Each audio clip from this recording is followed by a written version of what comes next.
Shalom. My name is Dr. Craig Goodman. I'm a clinical psychologist and I'm a neuroscientist. I'm here today at Hidabrut, continuing my series that they've been so graciously forthcoming and allowing me to film this series called Torah and Judaism, or Nefesh Adam in Hebrew. The whole goal or purpose of these videos are to help people to incorporate their Torah learning, the Torah values, the wisdom, and the amazing infinite things that are hidden and encompassed in the Torah, and allow us to utilize those things in a more humanistic and a psychological manner in order to enhance our lives, enhance our perception, enhance our happiness. Recently, I was searching through the net, and I just decided I'm going to look for just various random phrases. And I decided, you know what? Let's search for the meaning of life. I was very surprised all the different things I came up with on the web results on the search page. But if you come to think about it, what really is the meaning of life? According to the Torah, according to psychology, according to the world today, the modern world that we're living in today, the world where we're living as modern Jews in a modern world. Here I am talking to you on satellite or on internet or on video. I mean, all these things were created to allow us to communicate. In fact, I had a teacher by the name of Ami Markel. I learned many years with him, Tanya, in Los Angeles. Brilliant Rav. And he always used to say, why did Hashem allow us the knowledge to create all this technology, like CNN and Fox News and the internet and satellite systems? It's all in order to facilitate our communication as a globe, as a people, as a planet. That when the Messiah comes, when the Mashiach comes, everyone will know simultaneously, instantaneously. It'll be on the headlines in CNN and Fox News. Attention, Messiah has arrived. I don't know how it will be. It'll definitely be more exciting than the halftime at the Super Bowl. But we don't know how it's going to happen. But in the meantime, what is the purpose of Atid Lavo? What is the purpose of our lives? In a previous discussion, I talked about the A's and B's of being a person, of being a human being. That really the Torah starts with the letter Bet, Bereshit, that the entire Torah can be condensed into the letter Bet, and that really stands for Bina and Bri'ah, for knowledge and for creation. But what comes before B is A, or what comes before Bet is Aleph. Aleph, Bet, Alpha, Beta. And without the Aleph, which designates Echad, one, Hashem, without that Aleph, there is no Bet. It's a pair, it's a Zug, it's a Shidduch.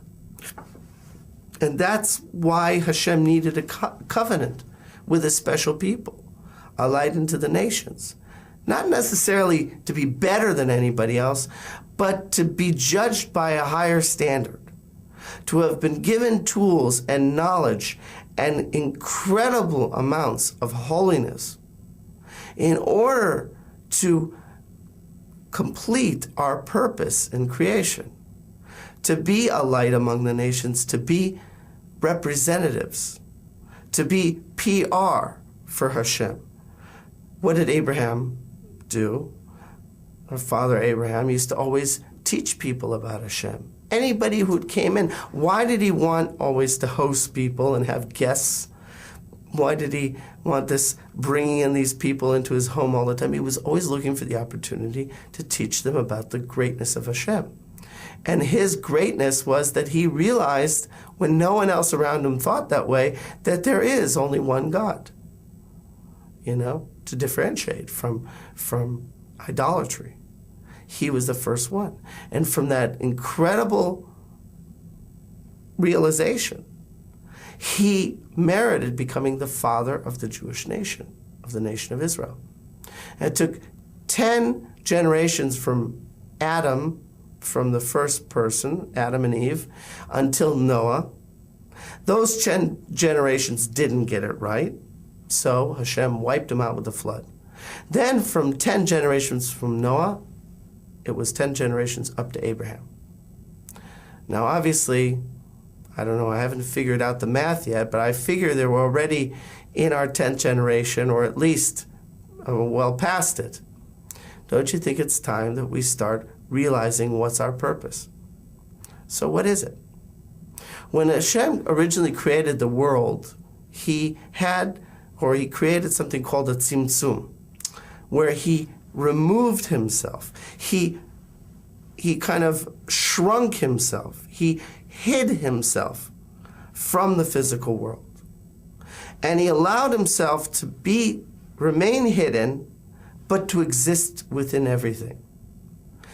And he gave us these tools and this knowledge and this capacity to be independent, free-thinking individuals, human beings with knowledge, intelligence, and free will. And we have to choose what we do with this free will, with this time, with this knowledge, with these tools. How we use our lives. What do we do with our lives? How do we make use of these gifts and this precious time that we're given in this life? Well, it's to realize that there is Hashem. The entire purpose of humanity is to realize, all of us, as a species, as a global planet, to realize that Hashem is one. There is no other. That the entire creation, there is a master of the universe. He created the whole universe.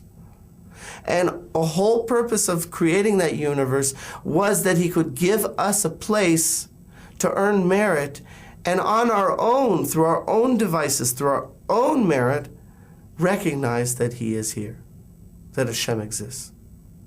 Now, according to the Kabbalists, according to the Zohar, originally when he created the world, the universe, he created all the souls, or what was originally one giant soul that comprises all the souls. And they say that one soul was originally then put into Adam, and all the souls of the world that have ever lived within the various reincarnations were derivatives from that one original soul of Adam, Rishon, the first man.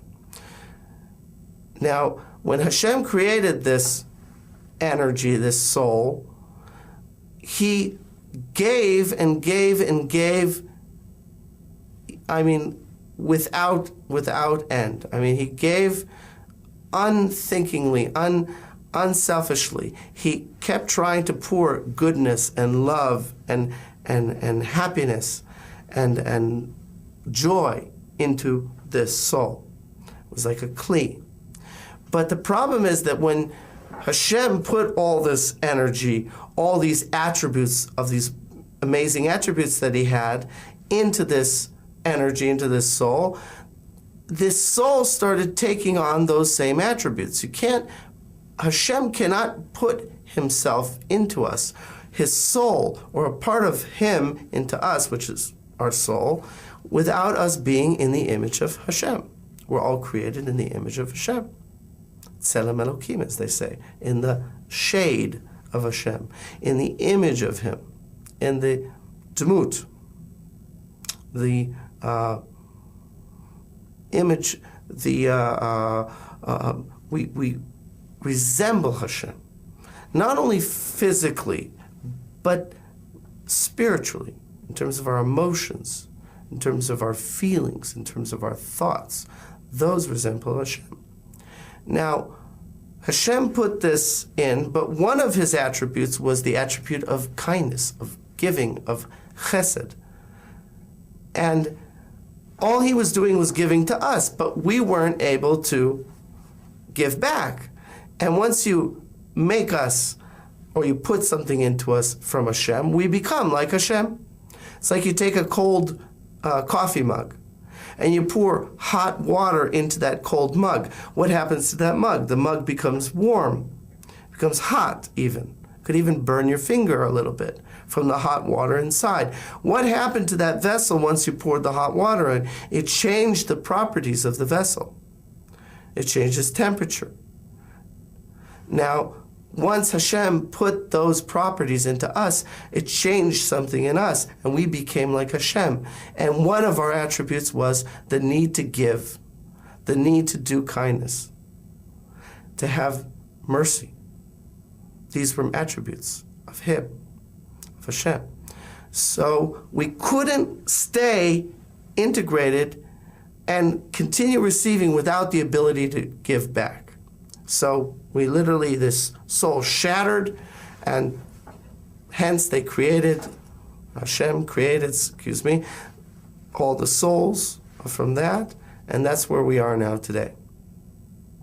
We're all a result of that. We're all part of that. Now, what are we going to do with all this? With what He's given us, what He's created us? In addition to not only that, in addition to this body and to this soul, He's given us power. We've talked about this in previous lectures, that according to the tractate in Gemara, Makot, on Amud Daf Yud Amud Bet, the 10th page, on the second side of the page, it talks about the sentence, every path a person wants to take, he will be led. Or whichever path a person wants to take, he will be led. But what the Maharsha gives in terms of his commentary is that this means that every time we say something or think something or do something, we create angels. And we're creating these angels all the time, for good or for bad. These angels are going out all around us. They can either open up the path, or they can block the path, okay? Now, we have this power, each and every person. How we think literally creates spiritual energy in the world. It can literally have an impact on people. Now, it's well known that similar to this, there's a lot of scientists or pseudoscientists that talk about something called morphogenic fields or morphogenic energy. And they say that there is this certain energy field that exists and is created from all living life.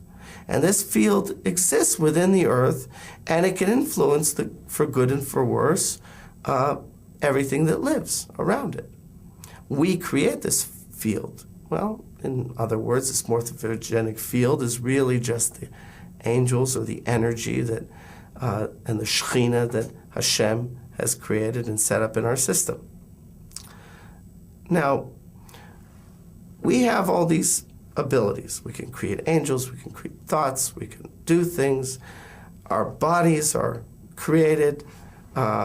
We have 248 intestines and 365 sinews in our body that reflect or are parallel to the 248 positive commandments in the Torah and the 365 negative commandments from total of 613 commandments. So literally when you say Shema Yisrael, which has 248 words in it, you're saying my whole body has been created to serve you, Hashem. But how do I get close to Hashem? Here's the big secret. How am I supposed to get close to Him? The secret to get close to Him is first be good to one another. First, be able to get close to yourself and be able to get close to others. Now, you may try and do that by looking at the good in other people and not looking at the bad, trying to judge them positively and think or only pay attention to the good things that you see. And at the same time, do the same for yourself. If we learn how to really love one another without conditions, we learn how to respect one another, and even are willing to forego our own comfort sometimes to help one another out of pure desire to do a mitzvah, a good deed, out of an act of love, out of kindness, wholehearted kindness, then what happens then is we create this amazing energy all around us. And Hashem suddenly wants to be next to us. He wants to be close to us. Now, let's go into something a little more deeper. How can I get close to Hashem and recognize Hashem without energy? Can't do it. Just like a car needs gas, a person needs energy. A person needs strength, inner strength. Where does that inner strength come from? From Hashem.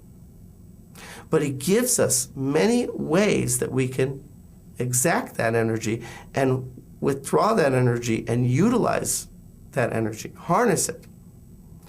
Now here's a big chidush that hopefully will spread on. What is the thing that we repeat over and over during the prayers? Well, this could be in the morning prayers, the afternoon prayers, the evening prayers, something that we always repeat over and over again. It's the Kaddish. It's written in Aramaic. There's a lot of secrets and a lot of holy things concerning the Kaddish. But first of all, the Shulchan Aruch teaches that the Kaddish is so holy that if you hear the Kaddish, even if you're in the middle of praying the Amidah, the Shmonais, the 18 blessings, you need to literally stop praying and listen. Ad yishtabach, until you say, Hey Shmei Rabbah Mivrach Olam Omeo Maya Yishtabach. Then you can continue praying. That's what the Shulchan Aruch says. That literally there's deot, there's opinions that if you're next to two minions that are praying, and one is saying Kaddishah and one is saying Kaddish, you should go into the one that's saying Kaddish. That's how holy it is. Now, why is it so holy? It says in the Gemara, in the tractate in the Gemara of Shabbat, in Kuf Yutet Amud Bet, it says there, Kol Adam Shomer Yehi Shmei Rabbah Im Kol Kocho Koreh Gzar Din Alav. What does that mean in English? Every person who says the Yehi Shmei Rabbah sentence in the Kaddish, which is what everybody answers, even if you're not a mourner or not a Shaliach Tzibur, you're not leading the prayers, you still have an opportunity at various points in the prayers, in the davening, to say Kaddish. Now, what it says is when the person that says Kaddish, Yehi Shmei Rabbah, with all their koach, with all their might or strength, will actually be able to rip up, to destroy a harsh judgment upon that person. That there was a harsh decree, an evil decree in Shemaim that was judged against that person, up against yourself. You say the Kaddish with all your heart, with your koach, you literally destroy that Gzar Din, that evil decree. You wipe it out, erase it. Now, where's this strength, this koach, comes from? If you look at the sentence, Yehi Shmei Rabbah, I read this originally from Rav Philip Birnbaum. He wrote this in the 1950s in a commentary on the Hebrew prayers in a prayer book, a daily prayer book. He wrote that Yehi Shmei Rabbah has 7 words. Yehi Shmei Rabbah Mevorach Olam Omei Omaya, 7 words. And if you count the letters, there's 28 letters. What is 28? Chaf Chet. Chaf is 20, Chet is 8. 28. Chaf Chet is koach, strength. Now, where is that koach? Where is that strength coming from? It comes from the very first sentence or pasuk of the Torah. Bereshit bara Elokim et hashamayim ve'et haaretz. 7 words, and if you count the letters, 28 letters.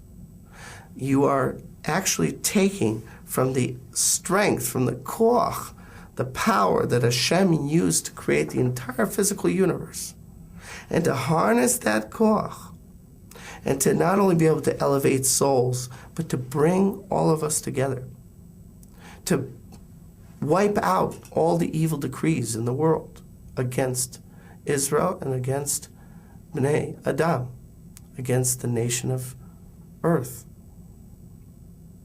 the peoples of earth, the tribes of earth. And in fact, up until Yesh Merabah, there's actually 28 words in the Kaddish up until that pasuk. And in addition to that, Kohelet, who's also known as Solomon, King Solomon, he wrote in the 3rd chapter from number 2 to number 8, from Bet to Chet, he wrote the in terms of in Kohelet, he wrote, there's a time for laughter, there's a time for crying, there's a time for peace, there's a time for war. All these times are basically listing out all the experiences of humans, of the human being on this earth that they can experience. And those experiences come out to be 28 experiences in Kohelet. Again, Koach. So may we all have strength and great koach, great energy to be able to come closer to one another and to Hashem and really complete our purpose of creation, of recognizing that everything comes from Him. Thank you.